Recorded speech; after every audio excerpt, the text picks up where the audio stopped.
Hola niños, todos los hermanos en Cristo y personas que vienen aquí quizá por curiosidad, pero siempre por voluntad del Señor. Les doy la bienvenida a esta nueva clase de escuela dominical, deseando que se encuentren todos muy bien, que se encuentren todos en la mejor situación posible, tomados siempre de la mano del Señor y siguiendo su perfecta y santa voluntad. Espero que esté todo bien en sus estudios, en los trabajos de los que trabajan. Yo ya estoy terminando el semestre de universidad y gracias al Señor me ha ido bien en todo, así que a Él le damos la gloria. Quiero que podamos empezar leyendo un versículo bíblico. Solo vamos a leer uno, después vamos a hablar un poco más de otros versículos, pero vamos a leer uno que se encuentra en Mateo 27, versículo 32. Esta clase va a ser más o menos corta y dice: en el camino se encontraron con un hombre llamado Simón, quien era de Cirene, y los soldados lo obligaron a llevar la cruz de Jesús. Vamos a orar en el nombre del Señor. Señor bendito, Padre, te damos muchas gracias porque tú eres bueno, porque tú nos tienes llegando a fin de año, nos tienes llegando ya a Navidad. Sé que en algunas etapas esta época es problemática. En la etapa adolescente algunos van a dar la prueba de transición universitaria, algunos que están estudiando ya tienen cierta carga académica más elevada durante este tiempo, pero también tenemos otras cosas buenas, como esta temporada navideña que siempre nos relaja, nos hace ponernos en un buen ambiente, siempre que recordemos que tú eres el centro de esta fecha y de todas las fechas en realidad. Pero Señor, te pido que tú puedas ayudar a cada uno a cerrar bien el año, a estar bien contigo, Señor, y a no hacerse problemas por cosas que no lo meritan. Te damos muchas gracias por lo que vamos a aprender en la clase de hoy y te pedimos que podamos entender todo a cabalidad. Muchas gracias te damos en el nombre de Jesús. Amén. Se encontraron con Simón, que era de Cirene, o como le dicen algunos, Simón de Cirene, que antes se decía el nombre y no había apellido, era el lugar de procedencia de la persona. Y se encontraron con él y lo obligaron. En otras versiones me parece que no queda tan claro este hecho, que fue obligado, pero sí se menciona que iban caminando ya con Jesús, que lo tenían cargando su propia cruz para ir a matarlo, y pasaron por un campo. Se encontraron con este hombre Simón que no tenía absolutamente nada que ver con aquellos que proponían matar a Jesús, y dijeron: ya tú, ven y ayúdanos o ayuda a este hombre a cargar su cruz. Y tuvo que obligadamente, sin tener arte ni parte en ninguno de los actos pecaminosos de los hombres que querían matar a Jesús, tuvo que ayudarlo en el camino de su muerte. Esta clase se llama La voluntad de Dios. No sé si tengo una clase que se llame de la misma forma, no lo creo, espero que no. Nunca me he puesto a pensar en eso. Y se llama La voluntad de Dios, porque hay voluntades que son más fuertes que las nuestras. La voluntad es la capacidad para desear hacer algo y llegar a cumplirlo, a concretarlo. No es solo deseo, porque yo podría desear tener una mansión y puedo no hacer nada para obtener esa mansión. En cambio se vuelve voluntad cuando quiero tanto tener esa mansión que hago todo lo posible para trabajar, para ahorrar dinero, para multiplicar el dinero y poder comprarme finalmente esa mansión, sin que nada me detenga, sin que los obstáculos me hagan pensar que quizá mi meta es imposible. Eso es la voluntad. Y obviamente la voluntad de Dios es la más fuerte de todas, porque Él conoce el futuro y Él sabe que lo que Él quiere va a terminar cumpliéndose, que es la salvación de sus hijos. Entonces la voluntad de Dios es más fuerte que nuestra voluntad. Pero en ámbitos humanos, en este caso por ejemplo, dice que los soldados fueron los que obligaron a Simón a llevar la cruz de Jesús. Su voluntad era más fuerte porque ellos estaban al mando y este hombre era un hombre de campo, seguramente no estaba preparado para la guerra, ni mucho menos para discutirle a unos soldados. La voluntad de los soldados era más fuerte y por eso pudieron obligar a Simón a hacer este acto de llevar la cruz de Jesús. Pero como ya dije recién, la voluntad de Jesús es siempre, o la voluntad de Jesús, Dios y el Espíritu Santo es siempre la más fuerte de todas. Quizá para Simón fue una cosa súper desagradable tener que cargar una cruz pesada y ayudar a un hombre que había sido condenado por pecador, y podría haberse enojado con estos soldados que lo obligaron, pero finalmente esto también estaba sujeto bajo la voluntad de Dios. No hay nada que se le escape al Señor. Entonces, si nos saltamos en la parte de los soldados, es Dios el que provee que Simón ayude a Jesús a cargar su cruz. Ya voy a decir por qué estoy hablando de esto. Si vamos unos versículos más atrás, vemos cómo se burlan de Jesús, vemos cómo lo visten como si fuera un rey, pero solamente para burlarse de él. Le escupen en la cara, le pasan como un cetro falso, le ponen esta típica corona de espinas que conocemos. Básicamente lo visten como un rey de forma improvisada, le hacen un cosplay, pero en realidad es un cospobre, como un cosplay de bajo presupuesto, un disfraz de bajo presupuesto. Y lo visten de rey solamente para burlarse de él. Pero al burlarse de él de esta forma, de cualquier manera, ellos están asumiendo y declarando que Dios es rey. Que Jesús es rey. Jesús podríamos verlo bajo una perspectiva humana en una voluntad mucho menor. Cualquiera podría pensar que Jesús quería salir de ahí. Pero en realidad su voluntad era la más fuerte de todas. Estos hombres que lo obligaron a vestirse así y se burlaron de él podrían decir: nosotros tenemos la mayor voluntad, nosotros estamos al mando. Pero finalmente Dios estaba al mando, y ellos, en su intento de burla, en su pecado, estaban de todas formas declarando que Jesús era rey. Del mismo modo pasa después. Después que Jesús y Simón llevan la cruz hasta Gólgota, o el lugar de la calavera, que es donde finalmente Jesús es crucificado. Jesús dice que tiene sed en un momento. Esta parte me encanta. Dice que Jesús tenía sed, se lo comunicó a los soldados que estaban ahí, y ellos lo que hicieron fue darle vinagre amargo. Y dice claramente que esto pasó, esto Jesús lo dijo de hecho para que la profecía se cumpliera.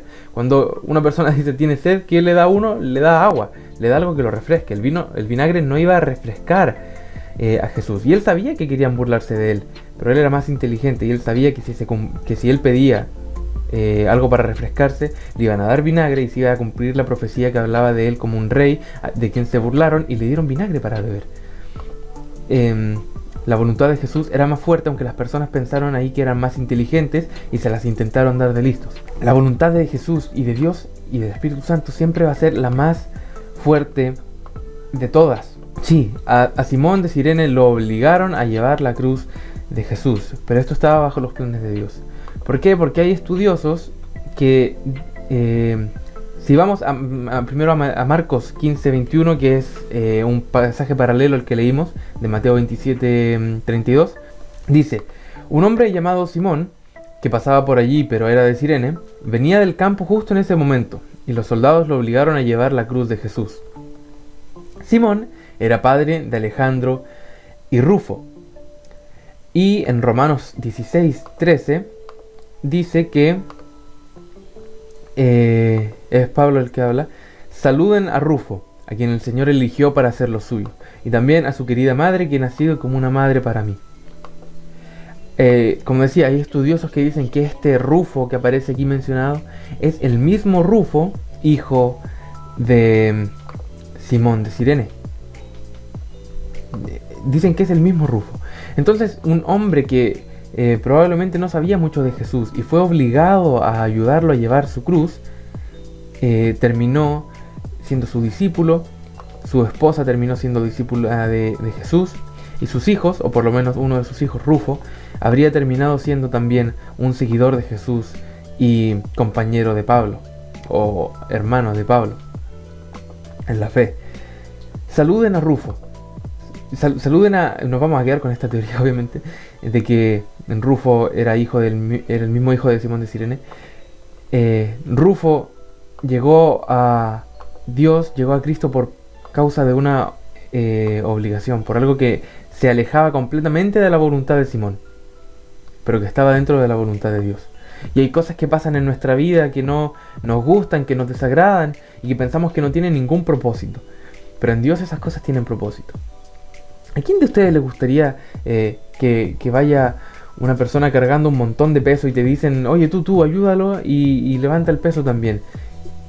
No creo que sea agradable si no estás contratado para eso, si simplemente vas pasando por ahí. Pero si eso tiene pero eso puede tener una repercusión en el futuro que tú no conoces. Y en este caso esa repercusión era que una familia entera se volviera al Señor y que muchas más personas pudieran llegar a conocerlo. ¿Estaba en la voluntad de Dios que se burlaran de él? Sí. ¿Por qué? Porque en realidad al burlarse lo declaraban rey. ¿Estaba en la voluntad de Dios que a Jesús le dieran vinagre para burlarse? Sí, porque así cumplían las profecías que hablaban de Jesús como el Mesías. ¿Estaba en la voluntad de Dios que obligaran a Simón de Cirene a llevar la cruz de Jesús? Sí, porque finalmente su familia conoció al Señor. Y el Señor en realidad no es de los que obligan. El Señor no es de esos que llegan y te dicen qué es lo que tú tienes que hacer.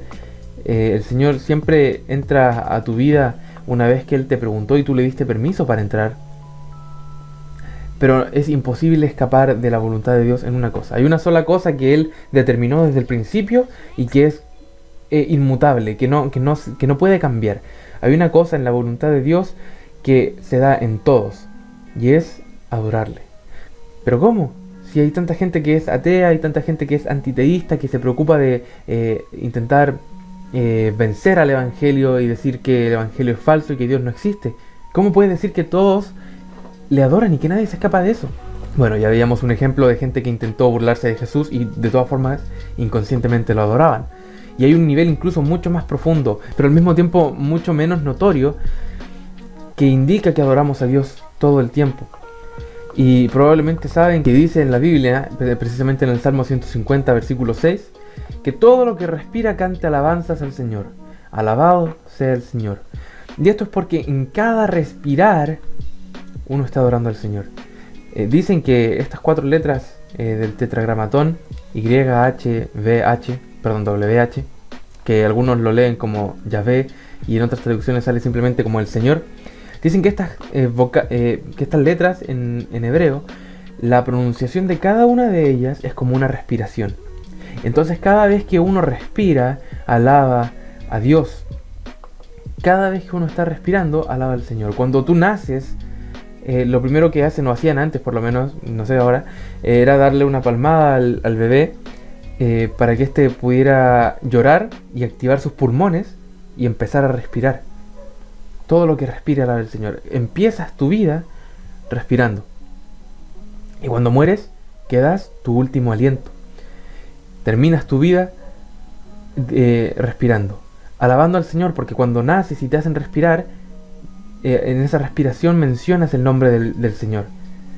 Y cuando mueres, lo único que puedes decir es el nombre del Señor en ese suspiro. Respiras y dices el nombre del Señor. Y lo adoras y lo alabas. Y lo reconoces como el dador de vida y como aquel que termina la vida. Alabar al Señor es la voluntad máxima. O sea, que nosotros alabemos al Señor es la voluntad máxima de Él.